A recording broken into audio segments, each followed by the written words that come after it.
So hello everyone, this is Gaurav भैया। Guys, तुम्हारी जो नई एनसीईआरटी बुक है वो आ चुकी है। यस, ये कोई भी क्लिकबेट वीडियो नहीं है, मैं पहले ही बता देता हूं। ये बिल्कुल भी क्लिकबेट वीडियो नहीं है। इस वीडियो के अंदर मैं आपको ना सारी जानकारी दूंगा, मैं आपको सारी चीजें बताने वाला हूं और मैं आपको गारंटी दे रहा हूं क्लास 9th की नई एनसीईआरटी के ऊपर तुम्हें ना इस वीडियो के बाद कोई और वीडियो देखने की जरूरत नहीं है। क्योंकि तुम्हारी जितनी भी डाउट्स है ना कि तुम्हारी पीडीएफ कब आएगी, मार्केट के अंदर तुम्हारी नई बुक कब आएगी, तुम्हारी जो नई बुक आएगी उसके अंदर क्या क्या चेंजेस हैं और अभी तुम्हारी कौन सी वाली नई एनसीईआरटी बुक आई है, सारी चीजें मैं आपको इस वीडियो के अंदर बताऊंगा। और मैं आपको लिटरली गारंटी दे रहा हूं इस वीडियो के बाद है ना तुम्हें इस टॉपिक पे कोई और वीडियो देखने की जरूरत ही नहीं है। चलो वीडियो को स्टार्ट करते हैं। तो देखो, सबसे पहले मैंने ना 4 दिन पहले क्या करा, 4 दिन पहले ना मैंने आपकी जो सीबीएसई है और जो आपकी एनसीईआरटी है, इन दोनों की जो ऑफिशियल ईमेल एड्रेस है ना, इसके ऊपर मैंने एक प्रॉपर मेल डाला आप लोगों के बिहाफ पे कि भाई बच्चे ना बहुत ज्यादा परेशान हो गए यार।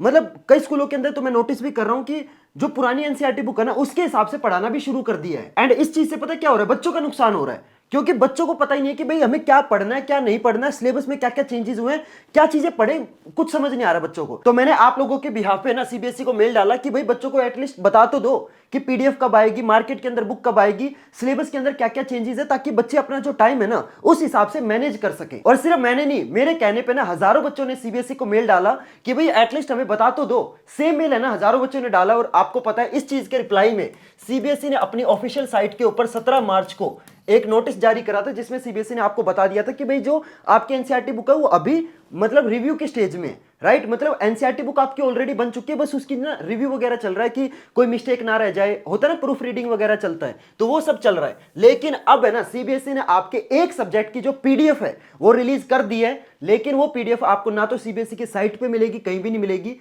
और ये पीडीएफ मैंने आपको मैं बताऊं कहां से निकाली है। मेरे ना बहुत बड़े बड़े स्कूलों के अंदर लिंक है और स्कूलों के अंदर वो जो बुक है ना वो आपकी प्रूफ रीडिंग के लिए गई थी। एंड वहां पे कुछ टीचर मेरे फ्रेंड हैं, उन्होंने मेरे को ये पीडीएफ शेयर कर दी है। लेकिन मैं आपको एक चीज बताता हूं, मेरे पास है ना सभी सब्जेक्ट की पीडीएफ नहीं है, मेरे पास सिर्फ आपकी सिर्फ एक सब्जेक्ट की नई पीडीएफ है, ठीक है, नई एनसीईआरटी वाली पीडीएफ है। तो मैं आपको एक चीज पहले बता देता हूं, आपका जो सिलेबस है वो आपका 3 पार्ट्स में डिवाइडेड है। तो पहले होते हैं आपके लैंग्वेज सब्जेक्ट, पहला होता है आपका हिंदी एंड इंग्लिश, ये आपके मेन लैंग्वेज सब्जेक्ट है, राइट। फिर आते हैं आपके मेन सब्जेक्ट में आते हैं आपके मैथ, साइंस, एसएसटी। और उसके बाद आते हैं आपके एक्स्ट्रा सब्जेक्ट में आपको ऑलरेडी पता है, जैसे आपके फिजिकल एजुकेशन हो गया, कंप्यूटर एप्लीकेशन हो गया, इंफॉर्मेशन टेक्नोलॉजी हो गया, या फिर आर्टिफिशियल इंटेलिजेंस हो गया। ये आपके क्या है, एक्स्ट्रा सब्जेक्ट है। तो सीबीएसई ने क्या करा, आपके सब्जेक्ट्स को ना 3 कैटेगरी में डिवाइड कर दिया है। और जो आपका सिलेबस के अंदर चेंज हुआ है ना वो भी आपका इन कैटेगरी वाइज हुआ है। तो मैं आपको ना एक एक करके सिलेबस भी बता देता हूं कि जो आपकी नई एनसीईआरटी बुक है उसके अंदर आपको क्या क्या चीजें नई देखने को मिलेंगी। कई सब्जेक्ट में क्या हुआ है कि आपकी जो पूरी की पूरी जो बुक है ना, मतलब पूरी की पूरी जो एनसीईआरटी है वो तक चेंज कर दी है। कुछ सब्जेक्ट के अंदर आपके नए चैप्टर ऐड कर दिए, कुछ सब्जेक्ट के अंदर आपके पुराने वाले जो चैप्टर है वो डिलीट कर दिए। तो आज के इस वीडियो के अंदर मैं आपको ना सारी चीजें बताऊंगा कि किस सब्जेक्ट में आपके क्या क्या चेंजेस हुए हैं। तो पहले बात करते हैं इंग्लिश की। तो जैसे कि आपको पता है पिछले साल क्या होता था कि आपकी ना ये पुरानी बुक थी, राइट। लेकिन अब है ना सीबीएसई ने क्या करा, ये जो बुक है आपकी बिहेव एंड मूवमेंट, जो पहले वाले बच्चे पढ़ते थे, ये पूरी की पूरी बुक ही आपकी डिलीट कर दी है। मतलब पूरी की पूरी बुक ही आपके सिलेबस से हट चुकी है। एंड इसकी जगह आपकी सीबीएसई ने ना नई वाली बुक रिलीज करी है, दैट इज कावेरी। तो अब तुम्हें ना ये जो पुरानी वाली बुक है ना ये पढ़ने की कोई जरूरत नहीं है, आपके सिलेबस से कट हो चुकी है, ठीक है। तो ये बुक बिल्कुल भी परचेज मत करना, इस बुक को बिल्कुल भी मत पढ़ना, ये तुम्हारे सिलेबस में नहीं है। इसकी जगह तुम्हें नई बुक पढ़नी है, दैट इज कावेरी। और मेरे पास इस कावेरी वाली बुक की पीडीएफ आ चुकी है। और ये पीडीएफ आपको कहां मिलेगी, कैसे मिलेगी, टेंशन मत लो, सारी चीजें मैं आपको बताऊंगा। तो ग्रामर वाले सेक्शन के अंदर कोई भी चेंज नहीं है। तो पिछले साल का जो ग्रामर वाला सिलेबस था ना वही सेम सिलेबस आपका इस बार भी कंटिन्यू होगा। तो ग्रामर के अंदर कोई भी चेंज नहीं है। लेकिन आपका जो राइटिंग सेक्शन है ना उसके अंदर आपके 4 नए टॉपिक ऐड हो चुके हैं। पहला है आपका persuasive essays, literacy analysis, research writing and creative writing. ये जो 4 टॉपिक है ये आपके राइटिंग सेक्शन के अंदर नए ऐड हुए हैं। ग्रामर में कोई भी चेंज नहीं है। लिटरेचर के अंदर पूरी की पूरी बुक आपकी कट हो चुकी है, उसकी जगह आपको कावेरी नई वाली बुक पढ़नी है। राइटिंग सेक्शन के अंदर 4 नए टॉपिक आपके ऐड हो चुके हैं जो कि मैंने आपको बता दिए, ठीक है। अब मैं आपको बताता हूं कि ये जो कावेरी वाली जो बुक है इसकी जो पीडीएफ है ये आपको कहां मिलेगी, ये मैं आपको अपने टेलीग्राम चैनल के ऊपर प्रोवाइड कर दूंगा। टेलीग्राम चैनल का जो लिंक है ना वो आपको डिस्क्रिप्शन बॉक्स में मिल जाएगा, या फिर आप अपने टेलीग्राम पे सर्च कर लेना गौरव भैया क्लास 9th एंड 10th। तो टेलीग्राम पे आपको जो मेरा टेलीग्राम चैनल है ना वो आपको मिल जाएगा। और जो पीडीएफ है ना कावेरी बुक वाली जो नई पीडीएफ है, मैं आपको पहले क्लियर कर दूं, जो पीडीएफ मैं आपको प्रोवाइड करूंगा वो आपकी फाइनल पीडीएफ नहीं है। भैया अभी तो कह रहे हो आप नई पीडीएफ है, फाइनल मतलब प्रूफ रीडिंग नहीं हुई है, समझ रहे हो? मतलब ऐसा हो सकता है कि उस पीडीएफ के अंदर बहुत सारी मिस्टेक हो, क्योंकि जब तक आपकी प्रूफ रीडिंग नहीं होगी ना, तब तक एनसीईआरटी खुद से आपको बुक जो है उसकी पीडीएफ प्रोवाइड नहीं करेगी। तो मैं आपको जो पीडीएफ प्रोवाइड कर रहा हूं ना, वो आपकी 99% सही है, लेकिन आपको पता है 1% आपकी बुक के, जब बुक बनती है ना तो 1% उसके अंदर मिस्टेक्स वगैरह होती हैं। तो अगर आप 99% वाली बुक देखना चाहते हो तो मैं अपने टेलीग्राम चैनल पे आपको जो पीडीएफ हो वो मैं आपको प्रोवाइड कर दूंगा। लेकिन जब आपकी फाइनल पीडीएफ आएगी ना, जब प्रूफ रीडिंग हो चुकी होगी, सब कुछ हो चुका होगा, तब भी मैं आपको सबसे पहले इस चैनल के ऊपर सबसे पहले मैं आपको जो नई पीडीएफ है वो मैं आपको प्रोवाइड करूंगा। तो आपको सिंपल क्या करना है, चैनल को सब्सक्राइब करना, ठीक है। अब मैं आपको ना एक और इंपॉर्टेंट चीज बताता हूं कि भैया ये जो नई एनसीईआरटी बुक है इसकी प्रूफ रीडिंग आखिर कब तक हो जाएगी। तो आपको 5 अप्रैल को आपको है ना सारी के सारे सब्जेक्ट की पीडीएफ आपको 5 अप्रैल को एनसीईआरटी की वेबसाइट पे मिल जाएगी, और इस चैनल के ऊपर भी मैं आपको सबसे पहले प्रोवाइड करूंगा, ठीक है। तो 5 अप्रैल को आपके सारे सब्जेक्ट की जो पीडीएफ है वो आपकी एनसीईआरटी रिलीज कर देगा। लेकिन मार्केट के अंदर आपकी जो नई एनसीईआरटी बुक है वो आपको कब मिलेगी? 15 अप्रैल को जो तुम्हारी नई वाली एनसीईआरटी बुक है ना वो आपको मार्केट में मिल जाएगी, वहां से जाके आप परचेज कर सकते हो, ठीक है। तो 5 अप्रैल को आपकी पीडीएफ आ जाएगी, तो आप अपनी पढ़ाई जो है वो शुरू कर देना, और 15 अप्रैल को मार्केट के अंदर जाके आप अपनी जो नई एनसीईआरटी बुक है वो आप परचेज कर सकते हो, ठीक है। लेकिन अब मैं आपको एक और इंपॉर्टेंट चीज बताता हूं। देखो, आपको ऑलरेडी मैं बता चुका हूं कि 5 अप्रैल को आपकी पीडीएफ आएगी, राइट, लेकिन उससे पहले भी तो आपको पढ़ाई करनी है ना, अभी अपना टाइम वेस्ट क्यों करना। तो अब मैं आपको ना वो टॉपिक बताता हूं जो आपके सिलेबस में चेंज नहीं हुए, मतलब जो अभी आप पढ़ाई कर सकते हो वो वेस्ट नहीं होंगे। क्योंकि आपको पता है बहुत सारे स्कूल के टीचरों को पता ही नहीं कि भाई नए सिलेबस में क्या क्या टॉपिक आपके सेम रहेंगे, कौन कौन से टॉपिक चेंज हो रहे हैं। तो आपको मैं पहले बता देता हूं कि कौन कौन से ऐसे टॉपिक हैं जो आपके चेंज नहीं होंगे, तो वो आप अभी से पढ़ाई कर सकते हो उन टॉपिक्स की, ठीक है। तो रीडिंग सेक्शन आपका सेम रहेगा, लिटरेचर के अंदर प्रोज, पोएट्री एंड ड्रामा में सारी चीजें सेम रहेंगी, बस आपकी जो कावेरी बुक है वो आपकी नई ऐड हुई है, और जो बिहेव वाली जो बुक है वो आपके सिलेबस से कट हो चुकी है, तो बिहेव वाली बुक आपको नहीं पढ़नी, ठीक है। इसके बाद ऐसे, लेटर, क्रिएटिव राइटिंग, ये 3 नए टॉपिक आपके ऐड हुए हैं, तो आप इनकी भी तैयारी कर सकते हो, जिसमें लेटर राइटिंग आप सीख सकते हो, वो आपका वेस्ट नहीं होगा।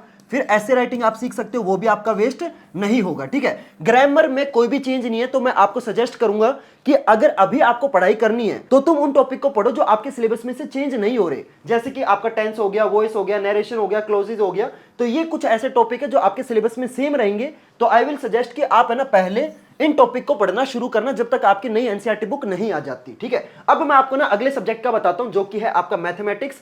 तो मैथमेटिक्स की अगर आप पुरानी बुक देखोगे ना, पुरानी एनसीईआरटी बुक देखोगे, तो उसके अंदर आपके टोटल 12 चैप्टर हैं, लेकिन जो आपकी नई एनसीईआरटी बुक है ना उसके अंदर आपके टोटल 15 चैप्टर हैं, जिसमें आपका जो पॉलिनोमियल वाला जो चैप्टर है ना वो आपका अब 2 पार्ट्स के अंदर डिवाइड हो गया है। अगर आप पुरानी वाली एनसीईआरटी बुक देखोगे तो उसके अंदर आपका सिंगल चैप्टर है, लेकिन नई एनसीईआरटी बुक के अंदर क्या करा, जो आपका पॉलिनोमियल वाला चैप्टर है ना वो आपका 2 पार्ट्स के अंदर सीबीएसई ने डिवाइड कर दिया है, एंड साथ में आपके 4 नए चैप्टर आपके सीबीएसई ने ऐड कर दिए हैं। पहला है आपका अर्थमेटिक प्रोग्रेशन, दूसरा आपका एरिया रिलेटेड टू सर्कल वाला चैप्टर, तीसरा है आपका pair of linear equation in 2 variable, and जो आपका ज्योमेट्रिक प्रोग्रेशन वाला चैप्टर है ये सीबीएसई ने आपका 11th क्लास से उठाया है। मतलब ये पहले 3 चैप्टर आपके 10th क्लास में थे, लेकिन अब सीबीएसई चाहता है कि थोड़ा सा ना आपका जो लेवल है वो बढ़ाया जाए, तो इसीलिए सीबीएसई ने क्या करा, 3 चैप्टर आपके 10th क्लास से उठा के सीधे 9th क्लास के अंदर डाल दिए, एंड एक चैप्टर तो आपका 11th क्लास से उठा के 9th क्लास के अंदर डाल दिया है। लेकिन देखो यार, आपको टेंशन लेने की जरूरत नहीं है, मैं इस चैनल के ऊपर तुम्हारे ना सारे सब्जेक्ट के जो वन शॉट लेक्चर है ना वो मैं आपको कंप्लीटली फ्री में आपको प्रोवाइड करूंगा, तो आपको ना टेंशन लेने की कोई जरूरत नहीं है, समझ रहे हो। बिल्कुल भी टेंशन मत लेना, चैनल को सब्सक्राइब करना, चाहे तुम्हारा सिलेबस में कुछ भी चेंज हो जाए, मैं आपको इस चैनल के ऊपर पूरी साइंस, पूरा मैथमेटिक्स, पूरा एसएसटी, पूरा इंग्लिश, पूरी हिंदी, सारे के सारे सब्जेक्ट में आपको इस चैनल के ऊपर इतने सिंपल तरीके से पढ़ाऊंगा ना कि मतलब तुम्हें ना लिटरली पढ़ाई हलवा लगेगी। चाहे 10th के चैप्टर हो, चाहे 11th के चैप्टर हो, मैं खुद 10th और 12th का टॉपर रह चुका हूं। मेरे खुद 10th में 100 आउट ऑफ 100% मैंने स्कोर करे हुए हैं, 12th क्लास के अंदर मैंने 98.6 स्कोर करे थे। तो आप है ना एक टॉपर से पढ़ोगे, समझ रहे हो। तो आपको कुछ नहीं करना, चैनल को सब्सक्राइब करना है, ठीक है। इसके बाद अब बात करते हैं एसएसटी की। तो एसएसटी के अंदर अगर आप पुरानी एनसीईआरटी बुक देखोगे ना तो उसके अंदर आपके टोटल 20 चैप्टर हैं, लेकिन नई एनसीईआरटी बुक के अंदर आपके जो सिलेबस है वो सीबीएसई ने अच्छा करा कि सिलेबस अब कम हो गया है, ठीक है। तो नई एनसीईआरटी बुक के अंदर आपके टोटल 16 चैप्टर आपको देखने को मिलेंगे, जिसके अंदर आपके कुछ नए चैप्टर भी ऐड हुए हैं, जैसे आपका इंट्रोडक्शन वाला चैप्टर नया ऐड हो चुका है, अब हिस्ट्री के अंदर आपके 4 चैप्टर आएंगे, ज्योग्राफी के अंदर भी 4 चैप्टर, सिविक्स के अंदर 3 चैप्टर और इकोनॉमिक्स के अंदर आपके 4 चैप्टर। ठीक है, तो टोटल हो गए आपके 16 चैप्टर जो कि आपके सिलेबस में आपको देखने को मिलेंगे। इसके बाद अब मैं आपको बताता हूं कि कौन कौन से चैप्टर ऐसे हैं जो आपके सिलेबस से मतलब बिल्कुल भी डिलीट नहीं हुए, जिनको आप अभी पढ़ाई कर सकते हो। तो फ्रेंच रिवॉल्यूशन वाला जो चैप्टर है ना, आई विल सजेस्ट कि अगर अभी आप एसएसटी शुरू कर रहे हो ना पढ़ना, तो मैं आपको सजेस्ट करूंगा कि फ्रेंच रिवॉल्यूशन वाला चैप्टर पढ़ना, क्योंकि ये सिलेबस में आपका सेम रहेगा। ठीक है, तो ऐसा नहीं होगा कि तुमने पढ़ाई भी कर ली और बाद में पता चला कि भाई सिलेबस तो चेंज हो गया। तो आपको मैं सजेस्ट करूंगा कि फ्रेंच रिवॉल्यूशन वाला चैप्टर पढ़ना, ये आपके सिलेबस में चेंज नहीं होगा, ये सेम रहेगा। अब मैं आपको ना ज्योग्राफी के चैप्टर बताता हूं जो कि आप पढ़ाई कर सकते हो, जो कि आपके सिलेबस में से चेंज नहीं हुए। ठीक है, तो ज्योग्राफी के अंदर आपका इंडिया फिजिकल फीचर वाला चैप्टर, क्लाइमेट वाला chapter, natural vegetation and wild life वाला चैप्टर, सिविक्स के अंदर बात करें तो democracy, constitutional design, electoral politics वाला चैप्टर, इकोनॉमिक्स के अंदर बात करें तो स्टोरी ऑफ विलेज पालमपुर, ये चैप्टर सेम रहेगा, people as a resource and poverty वाला चैप्टर, ये सारे के सारे वो चैप्टर हैं जो आप अभी पढ़ाई कर सकते हो, जो कि आपके सिलेबस के अंदर से चेंज नहीं हुए हैं। ठीक है, इसके बाद बात करें साइंस की, तो साइंस के अंदर बहुत ज्यादा चेंज हुआ है। तो साइंस के अंदर अगर आप पुरानी एनसीईआरटी बुक देखोगे ना, तो टोटल आपके 12 चैप्टर थे, लेकिन नई एनसीईआरटी बुक के अंदर आपके टोटल 11 चैप्टर हैं। तो पहले बात करते हैं फिजिक्स के अंदर, तो फिजिक्स के अंदर जो आपका ग्रेविटेशन वाला जो चैप्टर था ना पुरानी एनसीईआरटी बुक के अंदर, ये चैप्टर आपका पूरा का पूरा सिलेबस में से कट हो चुका है। तो आई विल सजेस्ट कि ये चैप्टर बिल्कुल मत पढ़ना। इसके बाद बात करें आपके वर्क एंड एनर्जी वाले चैप्टर की, तो इस चैप्टर के अंदर आपके 4 नए टॉपिक ऐड हुए हैं। पहला आपका simple mechanics and their mechanical advantage, pulley, incline plane and lever, ये चारों के चार वो टॉपिक है जो आप 11th क्लास के अंदर पढ़ते थे, लेकिन अब सीबीएसई ने क्या करा, जो आपके 11th क्लास वाले टॉपिक है ना, वो आपके 9th की फिजिक्स के अंदर डाल दिए। तो थोड़ी सी फिजिक्स इस बार टफ होने वाली है, बट आप टेंशन मत लेना, इस चैनल के ऊपर मैं आपको सारी चीजें बहुत सिंपल तरीके से पढ़ा दूंगा। ठीक है, तो ये 4 टॉपिक आपके वर्क एंड एनर्जी वाले चैप्टर के अंदर ऐड हुए हैं। ठीक है, अब बात करें आपकी केमिस्ट्री की, तो केमिस्ट्री के अंदर टोटल अब आपके 3 चैप्टर हैं। तो मैटर इन आवर सराउंडिंग वाला जो चैप्टर है ना, ये आपके सिलेबस से कट हो चुका है। मैं देख रहा हूं बहुत सारे स्कूलों के अंदर है ना, जो स्कूल टीचर है ना, उनको सिलेबस पता ही नहीं है, वो पुरानी एनसीईआरटी बुक से ना बच्चों को ये वाला चैप्टर पढ़ा रहे हैं। तो मैं आपको बोल रहा हूं भाई, इस चैप्टर आपका सिलेबस से कट हो चुका है, इसको मत पढ़ो, समझ रहे हो। इसके बाद आपके ना कुछ चैप्टर के अंदर नए टॉपिक ऐड हुए हैं, जैसे आपका मिक्सचर एंड सेपरेशन वाला जो चैप्टर था ना, उसके अंदर separation technique, coagulation and graph of solubility, change in solubility of substance due to temperature, ये भी आपका 11th क्लास का टॉपिक है। ठीक है, ये आपके ऐड हुए हैं। स्ट्रक्चर ऑफ एटम के अंदर भी कुछ नए टॉपिक ऐड हुए हैं, जैसे कि आपका chemical symbol of first 18 element, ये इजी टॉपिक है, ये 10th का टॉपिक है। ठीक है, तो ये आपका ऐड हुआ है। Use of atomic mass unit to measure the mass of atom, ये आपका 11th क्लास का टॉपिक है, तो ये आपका ऐड हुआ है। ठीक है, तो आपके स्ट्रक्चर ऑफ एटम वाले चैप्टर के अंदर बस आपके 2 टॉपिक ऐड हुए हैं, chemical symbols of first 18 elements, use of atomic mass unit to measure the mass of atoms. ठीक है, इसके बाद अगला चैप्टर आता है आपका एटम्स एंड मॉलिक्यूल, तो इस चैप्टर के अंदर भी आपके कई टॉपिक ऐड हुए हैं, जैसे कि formation of ionic and covalent compounds and their properties, ये आपका 10th क्लास का टॉपिक है। इसके बाद diagrams of electron dot structure of atom and molecule, ये भी आपका 10th क्लास का टॉपिक है। तो ये दोनों के दोनों जो 10th क्लास के टॉपिक है ना, वो आपके 9th क्लास के सिलेबस के अंदर डाल दिए। ठीक है, इसके बाद बात करते हैं बायोलॉजी की, तो बायोलॉजी के अंदर आपके टोटल 4 चैप्टर आएंगे, और बायोलॉजी के अंदर आपका एक चैप्टर कट हो चुका है, इंप्रूवमेंट इन फूड रिसोर्सेज वाला जो चैप्टर है ना, ये आपका सिलेबस से कट हो चुका है। तो आई विल सजेस्ट कि आपको ये चैप्टर मतलब मत पढ़ना, ये सिलेबस से कट हो चुका है। ठीक है, इसके बाद 2 नए चैप्टर आपके ऐड हुए हैं। पहला है आपका रिप्रोडक्शन वाला चैप्टर, जो कि बॉयज का फेवरेट चैप्टर है। वैसे ये चैप्टर आपको पढ़ने की जरूरत नहीं है, क्योंकि ऑलरेडी तुम्हें ये चैप्टर आता ही है ना। तो रिप्रोडक्शन आपका 10th क्लास का चैप्टर था, लेकिन अब सीबीएसई ने 9th में डाल दिया।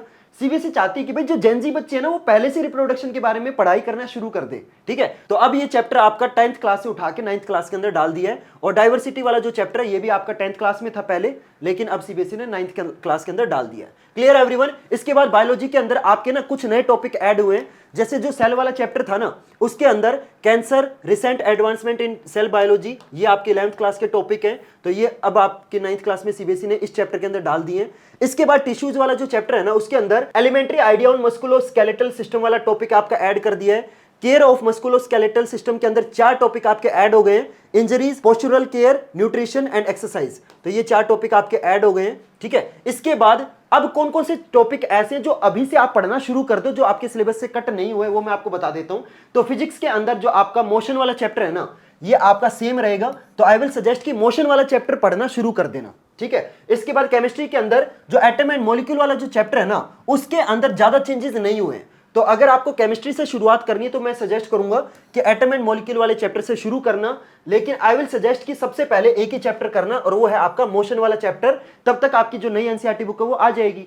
ठीक है। और बायोलॉजी के अंदर आप है ना सेल वाला चैप्टर पढ़ना शुरू कर देना, क्योंकि सेल वाले चैप्टर में से कुछ कट नहीं हुआ, इनफैक्ट नई चीजें ऐड हुई हैं। तो अगर आप पुरानी चीजें पढ़ोगे ना तो वो वेस्ट नहीं होंगी। तो मैं आपको सजेस्ट करूंगा कि बायोलॉजी के अंदर सेल वाला चैप्टर पढ़ना, केमिस्ट्री के अंदर इस चैप्टर को अभी मत पढ़ना, ठीक है। जब तक नई एनसीईआरटी बुक नहीं आ जाती मत पढ़ना, मैं सजेस्ट नहीं करूंगा। लेकिन अगर आपको फिर भी पढ़ना है ना तो फिर मैं आपको बोलूंगा कि एटम वाला चैप्टर ही पढ़ना, ठीक है। और फिजिक्स के अंदर आपको मैं सजेस्ट करूंगा कि मोशन वाला चैप्टर पढ़ना। इस चैप्टर के अंदर ना तो कुछ नया ऐड हुआ है और ना इस चैप्टर में से कुछ भी कट हुआ है, ठीक है। तो मैं सजेस्ट करूंगा कि मोशन वाला चैप्टर फिजिक्स के अंदर शुरू करना, ठीक है। तो होप करता हूं आपको सारी चीजें अच्छे से समझ में आ गई होगी। और मेरे टेलीग्राम चैनल को जरूर ज्वाइन करना, टेलीग्राम चैनल का जो लिंक है वो आपको डिस्क्रिप्शन बॉक्स में मिल जाएगा। और प्लीज यार चैनल को सब्सक्राइब जरूर करना, क्योंकि जब आपका नया सिलेबस आएगा ना सबसे पहले यूट्यूब पे मैं आपको इस चैनल पे आपको प्रोवाइड करूंगा। तो प्लीज चैनल को सब्सक्राइब जरूर करना। तो चलो गाइस, मिलते हैं फिर अगली वीडियो में नए टॉपिक के साथ।